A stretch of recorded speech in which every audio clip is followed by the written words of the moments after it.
What's going on, creators? It's your girl Kay, and I'm back with another video. Today in this video we're actually going to learn how to bedazzle a pair of Converse. The same would apply for a pair of Crocs too. Anything that you really want to bedazzle. Okay, the first thing we're going to discuss is the supplies that you need in order to be able to get this beautiful shoe. This shoe actually came out really nice. I like it. It's very shiny, so I'll definitely tell you what kind of crystals you want to make sure that you buy. Excuse me. Alright, so first things first, you're going to need your glue. Okay, I get the E6000 glue. You can find it at any crafting store, Michael's, Joann's, I think Hobby Lobby. You might want to look online and see if they have it there, but I'm pretty sure. And you could even find it at any retail store, Walmart, Target. They also have it too. I get mine at Joann's. I actually go online and look at their coupons, and whenever it's a really good sale, I'll just buy it. I've been able to get it as low as like $2 one time, so that was a really good deal. They normally run for about $5.99 each. The next thing you'll need is your rhinestones, crystals, Swarovski crystals, whatever you want to call them. There's two main sizes that I like to use. One of them is called the SS20. Which is basically 4.7 millimeter stone. The other one is called a SS16, which that's a 4 millimeter stone. Okay, there's two different kinds of stone. We have a crystal clear one, and then we have one that's called AB crystal. The AB crystal gives it like a color. So I'll show you really quick the difference. So you see that kind of has a crystal clear Swarovski crystal like shine to it as you move it. You know, when it's in the sun it'll shine like that. And then these here, these are a pair of Crocs that I'm working on. These have the AB crystal, which you kind of see a little bit of color as you move it a little bit, but that's the difference. Okay, so that takes care of the crystals. I usually get a lot of different sizes. On Amazon, I actually bought it. It looked exactly like this, and it came with sizes from 2 millimeter all the way to 6.5 millimeter. This is okay to start with if you want to, but you will run out to where you'll need to order some more, and then now your order is on hold because you ran out. So I like to order them individually. Individually, they come about 1,400 in like a little clear pack. You can get some 2,400, just depends. But I get mine mainly off of Amazon. Another thing that you'll need, I like tweezers. It helps me if I make a mistake, I can easily just take it off really quick. This is like a wax pen. This actually comes when you order your rhinestones, depending on the kind that you order. Two of these will come. It's really long. I started with it really long. I don't mind. I kind of just peel the paper back and I shave it into like a point. If you kind of like, I don't know if you can see this, but if you kind of like scrape it a little bit, it's just like wax. It'll come out. You can make a little point, you know, stuff like that. Another thing I also use is these little trays. These are rhinestone trays. So it's really easy to pour your rhinestones in here. Easy to move it around. When it's time for you to pick it up, boom, you can pick it up really easy. You'll see that because we're actually going to bedazzle the other shoe of this one. It's not done yet. Okay. Another thing you'll need is just some alcohol. Some basic alcohol, 70%, 90%, whichever one you want to use. It's just to kind of clean the base area of the shoe. And again, you'll see me do that too. And of course, paper towels. Always need paper towels. And I want to say, oh, and if you want to use gloves, you can. I personally don't use gloves. I like to kind of, you know, have the best grip on there. Make sure the glove's not getting stuck anywhere or whatever to glue. But again, I wash my hands too before I touch any product. Anytime I do anything, I go wash my hands, come back, put some hand sanitizer, and I get started. So that's another reason why I don't use gloves. Okay, and I want to say, one thing I did forget. For your E6000 glue, yes, this is the glue that I get. There's two different kinds. You have this one, and then you have the jewelry kind. I've never tried the jewelry kind. You can try it if you want to. If you do try it, leave a comment down below. Let me know if it works the same. That's if you, of course, buy both of them and try both of them out and see. I'll maybe try that, but I'm already used to the E6000. I don't like switching. I'm not that kind of person to just try new things. I kind of go with what I know. The good thing about the E6000 glue also, it comes with a precision tip. It comes with 4 of them in a pack. They come like that, attached to, you know, the glue packaging too. These are the best thing ever. Without this, it's going to be a mess. Your glue is just going to be pouring out all the time. And you'll see it'll come out of here still too. But this helps you be more precise on your glue when you're putting it, when to place your stones. Your glue doesn't dry out. You don't have to use, you know, something to try to spread your glue because you put too much, because you don't have this little tip, you know. So that's why I actually really like it a lot. And I want to say, I think that's it really. The next thing we're going to get into, we're going to go ahead and take out the other shoe and we're going to get ready to prep it, okay? So you guys are going to watch me bring this to life. So of course, the first thing you want to do, this is how the shoe comes. Unlace it. Take your laces all the way out.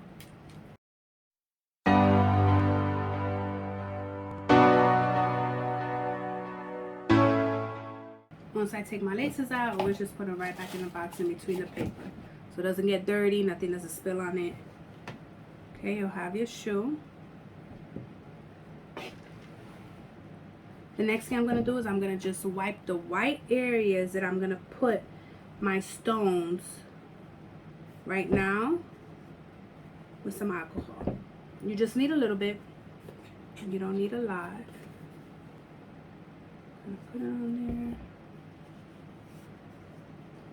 Just kind of wipe it down. It'll kind of take off that dust,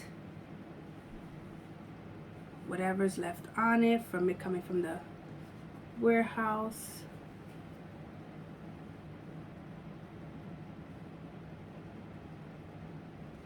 And that's pretty much it. That's really all you're doing. Making sure you get all the little dust off of there. If there's any kind of finish to it, getting it off.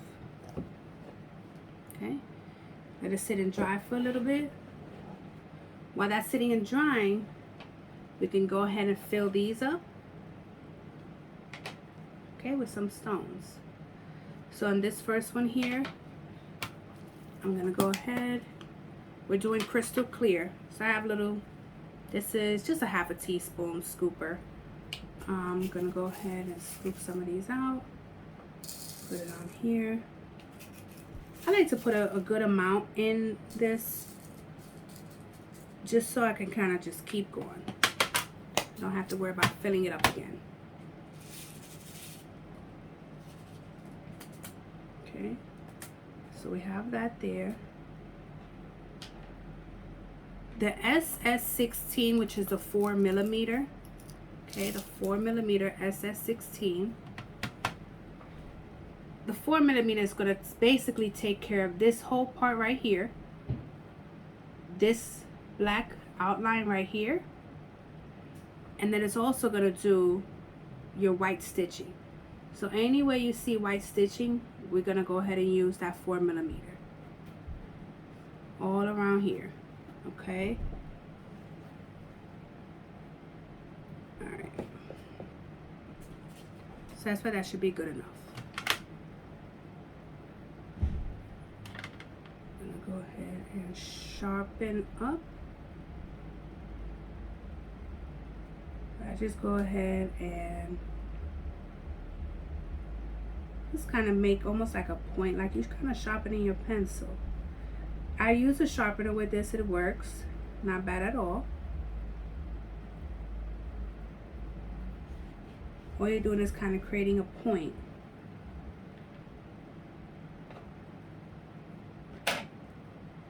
Like that when you go to grab, I don't know if y'all can see this, when you go to grab, boom, there's your stone. You see it, it's on there. And it's easy for you to put, and you just kind of keep on. Okay.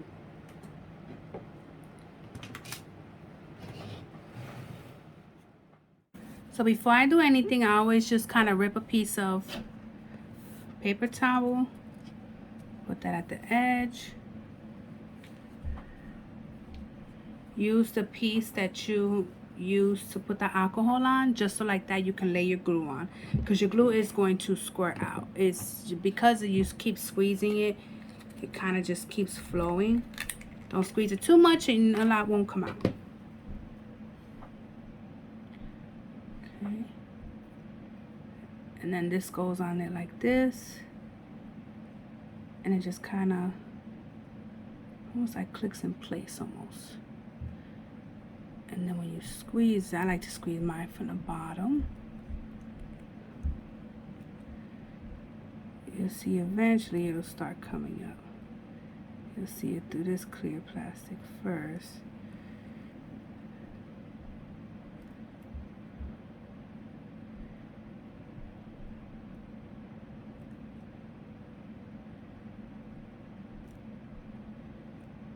Alright, so being that it's going back down, it kind of gives me the impression that it may be a little bit of a clog.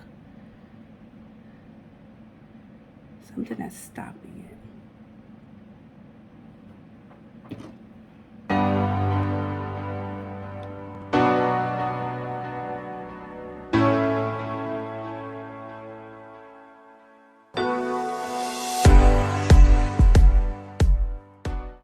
So I'm fixing this all with you guys watching, because this may happen to you.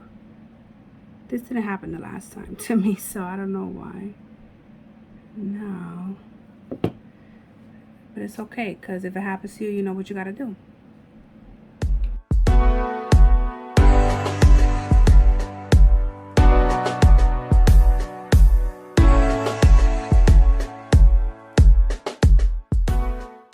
And if you want, get some hand sanitizer. Wipe your hands down with some hand sanitizer. Or get a little Clorox. What? Bro, what are you talking about, man? I mean, Clorox. Some alcohol. So here we are. Okay, now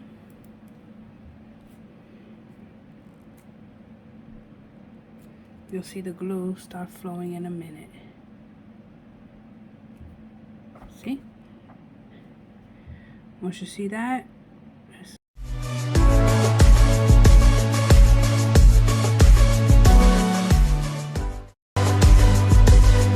and I'm not pressing right now on the thing on the tube at all.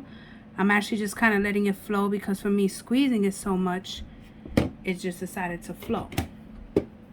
Okay, so we have our little pickup and place.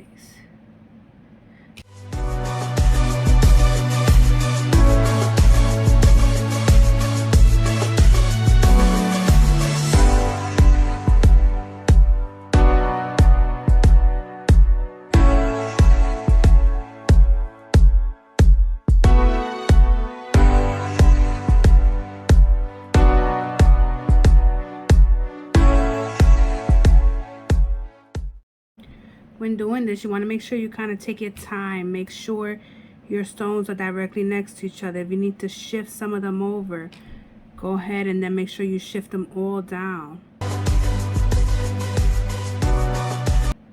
This takes time, it takes patience. But as you keep going and get used to it, it's a piece of cake for you.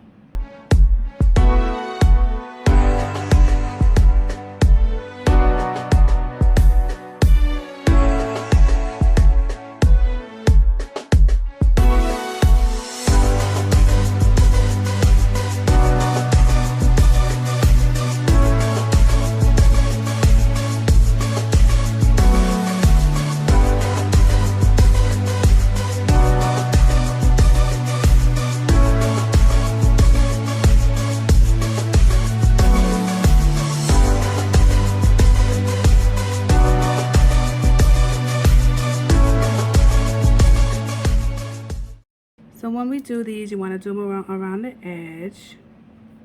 I always start with the round part, like a U shape, and then I go across. That's just my preference. You start how you could try doing the top part first. I'll mix it up. I'm not gonna lie. Sometimes I may, you know, depending on how I start putting my glue, I may start at the top.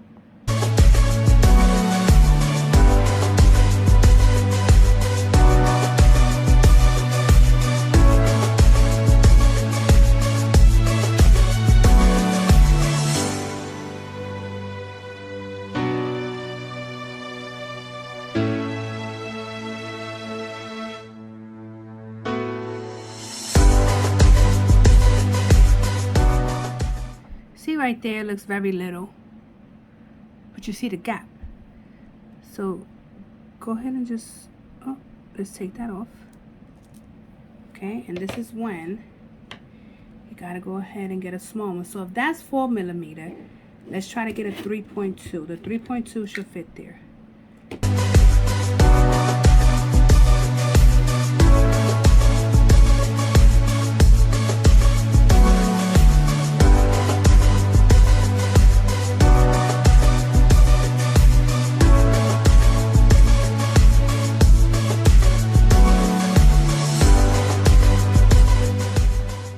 See, that's the best thing. Now you don't have that gap. Okay, now let's keep going.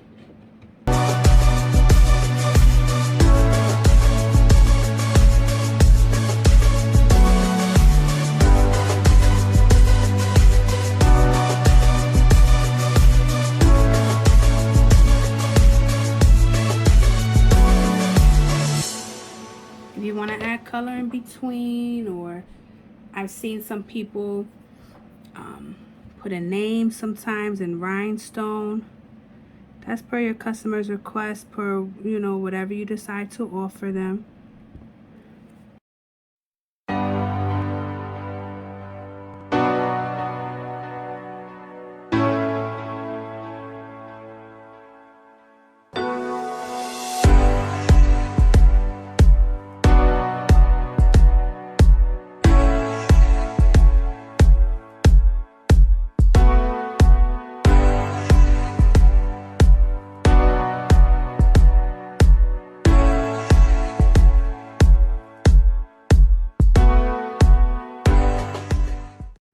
And I'll just tell you the total time that it'll take a shoe, depending on how fast you work, if you take any breaks.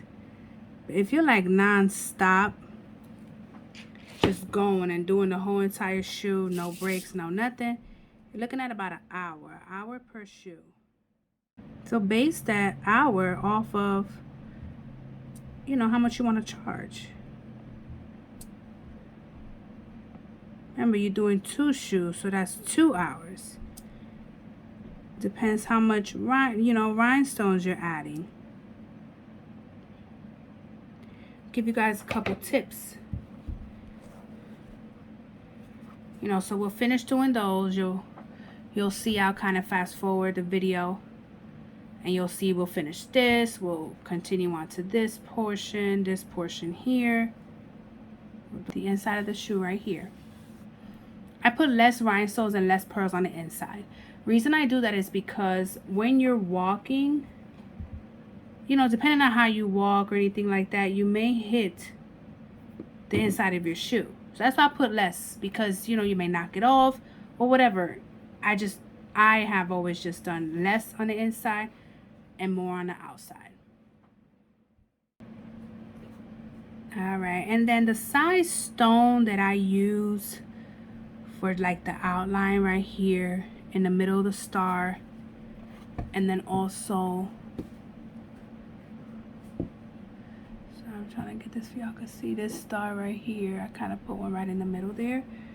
The size stone I use for those are gonna be the 2.4.